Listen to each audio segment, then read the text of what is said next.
In the red, the guy who just bopped NaDa. He bopped him. Leenock. That was bop, too. Down here at the bottom left, NaDa, the boppy, not the bopper. He was taken out in that game. We have the one, the only, the legend himself, switching to StarCraft 2. He made the right choice. His name is NaDa. There are actually more people here cheering for Leenock.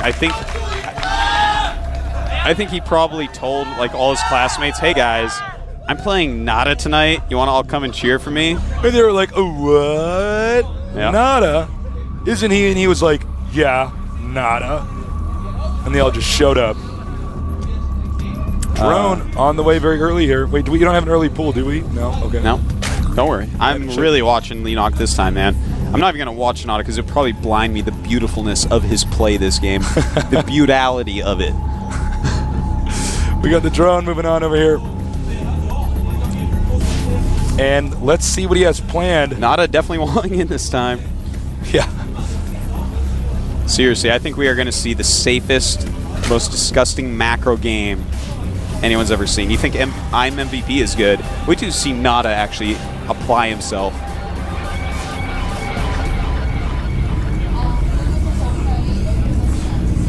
Here we go. Leenock enters the base. Starts on that SCV. Of course, whenever you do this, it does force an SCV to stop mining and chase you. Just a few minerals behind. Enoch, going to go ahead and go for an expansion first. Smart move on this map. It's really safe to actually just go ahead and make that expansion. In fact, he scouted so early, I almost feel like he didn't even have to. It's pretty hard for Terran to actually break a hatchery first on this map, as long as you just scout in front of the hatch with an overlord or a drone to make sure there's no bunker. Now, we see over mistake by Leenock, a drone sitting above the pool. Oh, just yeah, chilling. Look at that. That's a big mistake, actually. That was actually maybe a conjoined twin drone. His twin turned into a spawning pool. Now he's free and he doesn't know what to do himself. Extractor on the way. And NaDa going to go for a command center on low ground. Yep, StarCraft 1, man. It's coming out. StarCraft 1 build. That is right. Now NaDa, he is just going to... He's going to dazzle us with macro. I feel it, Tasteless. And I keep saying it, but I feel it. And I want everyone just to be ready. I want everyone to be wiggling in their seats just saying, "Bring it, NaDa." Get your seatbelt on. Wear your water wings. Water wings? Whatever it takes. Yeah. In case NaDa floods us with Gosu. I tell you, you better have a plate of nachos and a cup of green tea, because that is what is required when you're watching NaDa. Yeah, man. Get your pizza rolls ready.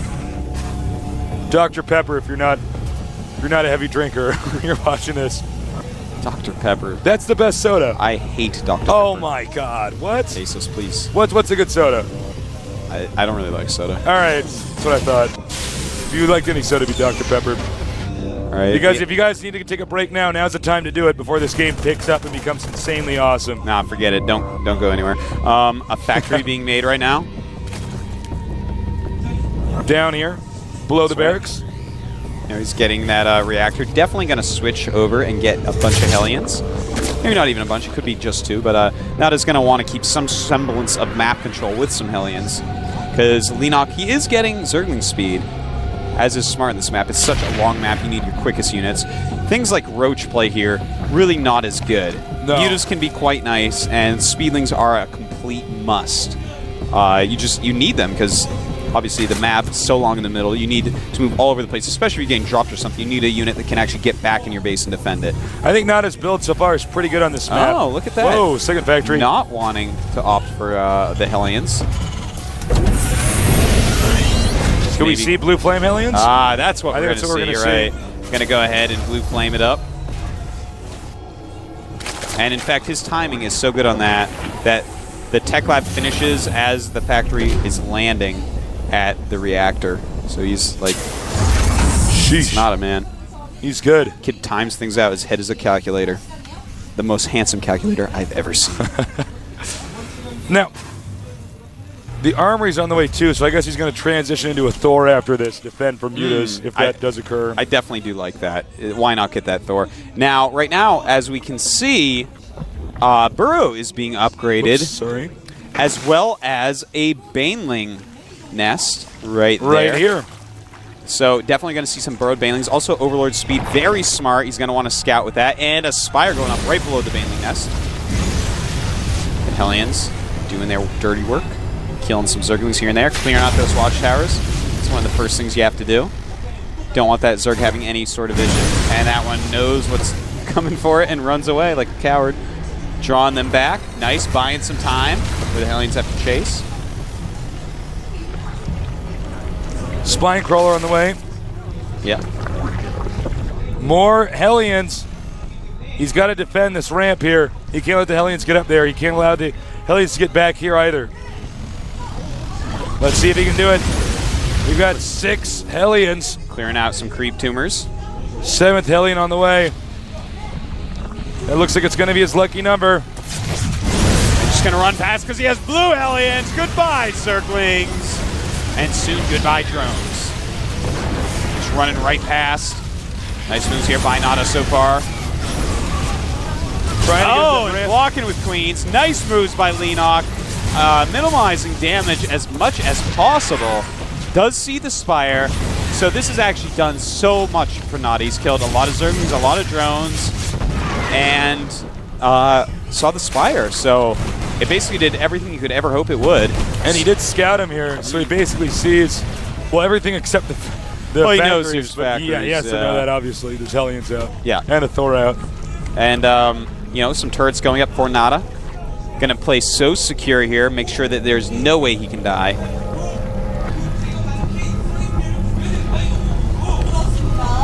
You know when I knew that Leenock was going to lose this series, Tasteless? When he won the first game.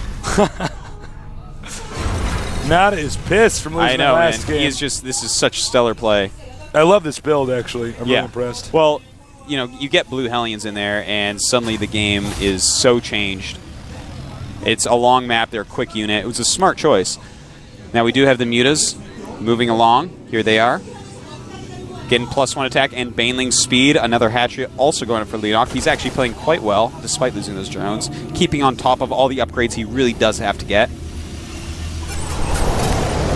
NaDa opting for mech. Looks like it may, in fact, be an almost pure mech build. Probably mixing some Marines because of Magic Box. You know, the mutas can destroy Thors if you spread them out and click them so that they just stay spread out over the Thors. So he's going to mix in Marines, but a really good choice by NaDa here. Now, as we can see here, our Zerg player did scout. He sees 3 factories, that's enough. You don't have to see the 4th to know it's mech. Yeah, if it's 3 factories, it's normally just a weird 2-base all-in with Bionic and factories. So the question now is, does Leenock know how to hold mech play?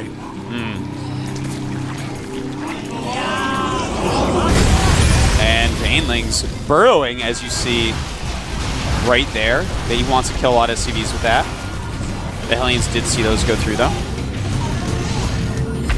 Scanning here, wants to make sure there's no hidden Banelings burrowed underground. That's right.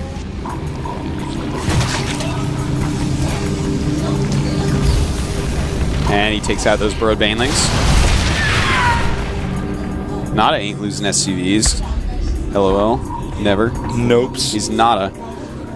Now, NaDa does have that, I mean, rather, Leenock does have that 3rd base up. He's going to want to send drones there immediately. But NaDa already has his command center up at his 3rd base, so he's staying same number of bases as Leenock. He's already killed a lot of drones. If we take a look at the unit counting station while we watch these mutas fly, we have 51 drones against 60 SCVs, so NaDa actually doing a great job. And look at that, splashing the clump mutas. Awesome play right there. A lot of mutas taking a lot of damage there. Another engagement here. He can kill this Thor. And he will indeed do that. Boom, it's gone. Marines are out, though. More Thors here to defend. That is right. Now, I can't wait to see what army NaDa wants to transition into to win this game. And oh my god, let's take a look at NaDa's main base. Look at that, a bunch of barracks going up. So he's actually going, he started out going mech, for both harassment and defense with Thors into 3 base so he cannot be killed. Now he's switching over, and it's going to be mech with a strong bionic component, a ton of production facilities. NaDa, with his macro, is going to just fly up in supply. Right now, the supplies are Leenock 118, NaDa 127, but I assure you that's going to change in NaDa's favor pretty quickly here. Looks like these mutas going to go down, try to harass this expansion. NaDa already there with Marines. And the Thors helping, driving off those mutas. And he's going to try to go in here again. Does take out that turret. This is some nice Mutalisk harass. NaDa starting to take a little bit of damage from it. Hatchery on the way here for the Zerg. Zerg has to get ahead. He's doing a good job of it too. But will Zerg be ready for this tech shift? He has all the mech, as Artosa said. Now he's going to switch it up and go bionic. 4th base at the same time as Leenock's 4th base. NaDa will not be stopped. Yeah, I don't know if you could stop this. With this kind of production facility setup, you can switch back and forth between bionic and mech, and even make interesting combinations of the two, which is going to be nightmarish for Zerg to deal with. And this is a really nice attack by these mutas. First taking out the sensor tower so it can't watch where he is, and now taking out these missile turrets. Probably going to run away pretty soon here. Does not want to get hit by those Thors. So many mutas clumped up there. And comes back as he assumes the Thors will be away. Really good harassment here by Leenock, killing a lot of SCVs, and he is saying, you know what? It doesn't matter if you're NaDa, because I'm Leenock, and I am damn good as well. He's going to get the command center, and the turret is attacking now. Right, NaDa with the counterattack. Realizes that the situation is, in fact, dire. A lot of Thors, a lot of Marines, a lot of Hellions in there. I don't know if he can stop this, actually. This is too much anti-air. This is a lot of units, man. And, oh, he loses a lot of his Banelings on those Hellions. He's going to need them, though, to kill the Marines. The Marines are what is really scary here. Oh, man. If Leenock doesn't stop this, he's dead. That's right. I don't know if he can actually stop this. The Marines are the most important part here. The mutas coming in. Here come the Banelings. How many can he get? Beautiful Banelings. Kills just about all the Marines, but a lot of Thors are left over. Can Leenock clean this up? Because NaDa is going to kill his first army. GG! NaDa takes the game. Beautiful timing push. Realizing he was at the critical mass to take Leenock out. Leenock played quite well, but after that early damage, NaDa knew exactly what to do. Wow. That was a pretty impressive play coming from NaDa. Damn. Talk about a guy who knows exactly what to do all the way to the late game. That's NaDa. That's a build to copy, for sure. I mean, talk about... That's it, yeah. I'm so impressed. That looked like a StarCraft 1 build. That looked like Flash playing. I mean, yeah. That looked like NaDa playing. Seriously, he played so damn well. I love the tech switch. Because, of course, Zerg was prepared for a large mech army. Like, okay, a lot of Thors. I'll get a ton of mutas, a ton of Lings. But then all these Marines are there, and he's like, oh, crap, I got to get Banelings. He didn't have enough. Yeah. He spent so much on the mutas, didn't have enough gas for as many Banelings as he needed. But if you overmake Banelings, the Thors are going to kill you. Yeah. The short story of that is NaDa is invincible. Don't ever kill him, or he will destroy you. Do not mess with this guy. So we're going to go into game number 3 here. And that is on what map? Game number 3 is going to be on Xel'Naga Caverns. Xel'Naga Caverns, of course. All right. I told you that earlier. This is an excellent map. Yeah. I'm really excited for this to see what NaDa has planned out. Yeah. I don't think we're going to see 4 base play from NaDa again. I think he's going to have to kill off 2 or 3 base. Gets pretty hard when you have 4 base because Zerg, by then should have their creep way down, but it's time to start. Let's get ready for game number 3. Who's going to win? We'll find out soon with NaDa and Leenock.